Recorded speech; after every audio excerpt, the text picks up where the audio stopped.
Hello, fellow Rebel Capitals. Hope you're well. Boy, in the news, the UK inflation data just came out. And when I saw it, my jaw hit the ground immediately. It went, and the reason it hit the ground is because it's bounced. I mean, I was expecting, even in the UK, I was expecting some disinflation. Now, I'm not saying that the inflation CPI number goes down to 5 or 6 or 2, the Fed's target, or that's probably the Bank of England's target as well. But I thought you'd see a little bit of the alleviation of some pressures there. But we're actually seeing the CPI go in the opposite direction. We're seeing it go back up. It's unbelievable. So let's get into this article from CNBC. UK inflation moves back up to 40-year high as Brits battle cost of living crisis. Key talking points. UK inflation rose in the year to September. I almost thought we got tricked by the AI there again, Josh. That's an inside joke for those of you who didn't watch yesterday's live streams. Okay, UK inflation rose in the year to September 2022 as the country's cost of living crisis continues to hammer households and businesses ahead of tough winter. So the inflation rate unexpectedly dipped to 9.9 in August, down from 10.1 in July, on the back of a fuel decline or a price decline in fuel. But now they're reporting, the numbers just came out, and it went right back up to 10.1%. So the CPI rose 10.1% in September, year-over-year numbers, according to estimates published Wednesday by the Office of National Statistics, just exceeding a consensus forecast among economists polled by Reuters. So Reuters estimated an increase of 10%, which even that is a 40-year high for British inflation. It's that 40-year high, call it 10.1, that they hit in July. And this is a result of increasing food, transportation, and energy prices. These are the biggest contributors to the inflation. The ONS said food was up 14.6% year on year. Wow. And if you study history, the main catalyst to civil unrest, where people get the torches and the pitchforks, and I mean, not to be grim here, but historically, when you see the politicians taken off to the guillotine, it's maybe, hopefully figuratively, not literally, but it's when food prices go up to a point where people can't afford to feed their families. And this is, out of all the CPI number, out of all the inflation numbers, I think food is by far, maybe food and energy are by far the most important. And ironically, here in the United States, that's what we omit from the number. You got the headline CPI, but then they exclude, remember how they always say volatile food and energy. And that gives you core CPI, which is what the Fed makes their decisions based on. So they say. Now, I don't know, Josh, and maybe you've figured this out. No, these are actual numbers. So I thought, I'm kind of getting the vibe here that these were projections. But right here in this, at the bottom of this photo, it says the Office for National Statistics announced inflation figures. So they announced them. Mm-hmm. So this would lead me to believe that they aren't estimates, although they say here, according to estimates published. So I'm not sure here, to be clear, guys. I'm not sure because I don't know how the system works over there. I would assume the ONS is their version of our BLS, but I don't know for sure. And again, the confusion here is in the photo, they're saying that they announced inflation figures. And in the first sentence, they're saying according to estimates published Wednesday. So hopefully, maybe they'll clarify here at the bottom of the article. Britain's finance minister. Oh, here, this, I hope. Okay, so now it's stiff drink time, Josh. Just, are you sitting down? I'm sitting down. Good. Britain's finance minister, Jeremy Hunt, said in a statement that help for the most vulnerable. This is now becoming part of the script. Have you noticed that, Josh?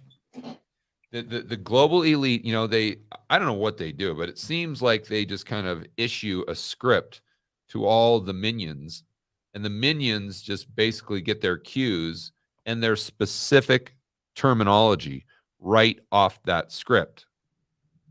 And we have talked about on this channel how the script has changed from fighting inflation with interest rates to now we're fighting inflation with price controls. And they never say that. You know, they have to just say targeted action, which when you read their actual blog post or whatever, it's price controls. They just don't say that directly when the media is quoting them. And what I've found is this is now code word for stimmy checks. Whenever you hear, and you hear Biden talk about this, you hear that Jermeet dude or whatever the hell his name is, that knucklehead guy up in Canada that's just a Trudeau minion, the Singh guy, right? That he's talking about this. What's the clown in Gavin Newsom in California? You hear him saying these types of things. You hear the UN, the EU, the Klaus Schwab types. You hear them saying this. They're not coming right out and saying stimulus. They're saying help or support for the most vulnerable. I've heard that over and over and over and over and over again in the last, call it 3 weeks or month. And again, this is just code for stimmy checks. So let me read this the way in a more honest fashion. Britain's finance minister, Jeremy Hunt, said in a statement that stimulus checks will be a priority as the UK weathers high inflation rates, along with delivering wider economic stability and driving long-term growth that will help everyone. Hopefully the people in the chat and the viewers are connecting the dots here. Whenever you hear the central planners, again, use the term help for the most vulnerable, and they talk about this in relationship to inflation and economic stability and driving long-term growth. So if it was just about inflation, you could say, okay, well, we're raising interest rates. But you see, raising interest rates would get in the way of wider economic stability. Why? Because you're increasing the unemployment rate, most likely. And you're not going to get driving long-term growth that will help everyone. So when he says everyone, what he's talking about, not just the poor people, but these disadvantaged groups, right? The groups that have, the list of them. It's going to be the gay people, the that color, this color, every single color, the trans, the blah, blah, blah, blah, blah. I just lose track of it. It's just such nonsense. But that's what he's saying here. So it's, again, he's kind of echoing what Rebecca Greenspan said with the UN the other day, and what Christina said with the IMF, that it's now they're transitioning to talk negatively about increasing interest rates and talk positively about the solution being price controls and stimulus checks, because that's how we're going to be able to fight inflation, i.e. price controls, keep them down, and how we're going to deliver wider economic stability and driving long-term growth is by giving stimulus checks. And most likely we're going to start by giving those stimulus checks to the marginalized groups, because they're the ones that that need it more. They're the ones that deserve it. They're the ones that have been put down by this, white patriarchy that that we're subjected to globally. Blah blah blah blah blah. This is going to be, in my opinion, the direction that they're going. And you know what they do with this, Josh, is they always come out and subtly, they don't directly say what their intentions are, but they gradually, it's like they throw out a trial balloon. Let's throw out the trial balloon of help for the most vulnerable and see how that plays. It's almost like they're a politician that uses some sort of catchphrase like "Make America Great Again" or something like that, or "Build Back Better." And then as soon as they start using it in a few speeches, they talk to the polling people and say, "How's that doing? How's that? Is that popular? Is that unpopular?" And it's almost like the global elite and these central planners do the exact same things. Okay, so then this Jeremy Hunt person reversed the majority of the tax cuts introduced by his predecessor, Kwarteng. That was the black gentleman that was working for Liz, and he quit, I guess. And then now Liz is still there, but he apologized for the mistakes that had caused the market turbulence. And I mean, isn't this amazing that you've got a finance minister that is apologizing to the market? I mean, are you kidding me? Are you kidding me? Josh, as I go on right now, do me a favor and pull up a chart and share your screen, or pull up a picture of Paul Volcker. And pull up the picture. You know the one I'm talking about that I always use on my whiteboard videos? Pull that up real quick. And just, you got it? Is it this one? No. Go down. That one right there in the middle where he's smoking the cigar. Oh, the little Sugi? Yeah, that one. Pull that one up. Or no, the one right above. The one right above. Above, color right there. Yeah, there you go. Look at this picture, everybody. This is the type of central banker we had in the past. Now, let me ask you a question. Just look at this guy. Can you imagine him apologizing to anybody, let alone the market? I mean, I know a lot of the people on this live stream right now are probably younger, like Josh. So they're big fans of Andrew Tate, the top G, right? Well, let me tell you what, prior to Andrew Tate, this guy, you're looking at him. This was the top G right here. And the top G would not apologize like a little girl to the market. And I'm using girl in place of the B word. You guys know what I'm talking about. I mean, that's what the market is doing. They're making the politicians their little B. What should we say, Josh? Their little switch. We'll keep it family friendly. They're making the market their little switch. Okay.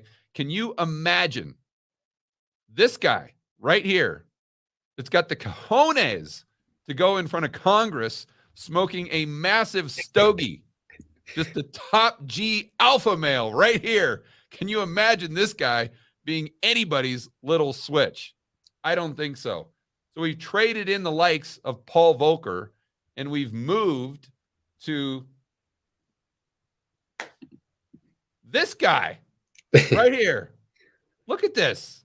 We've gone from Paul Volcker to this soy boy Klaus Schwab wannabe. Unbelievable. What was I talking about, Josh? I was talking about inflation. He was apologizing to all. I know. I'm joking. All right. So there you have it.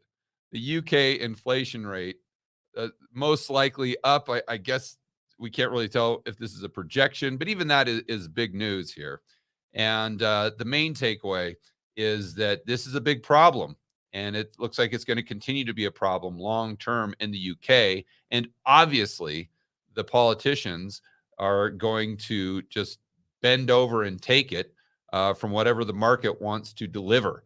So that means most likely, you know, that most likely the market's going to do this at a certain point if they don't deliver more quantitative easing.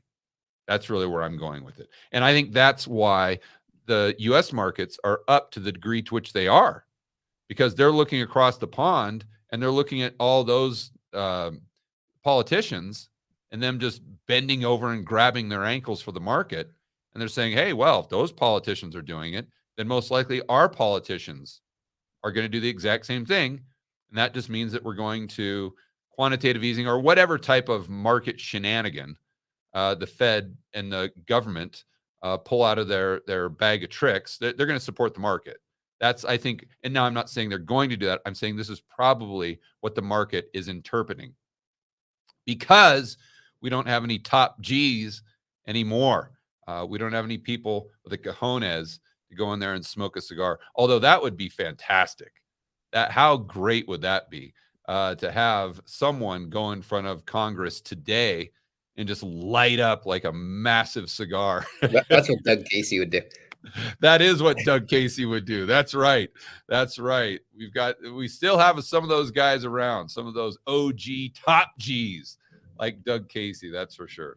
All right, guys, enjoy the rest of your afternoon. As always, make sure that you're standing up for freedom, liberty, free market capitalism. See you in the next video.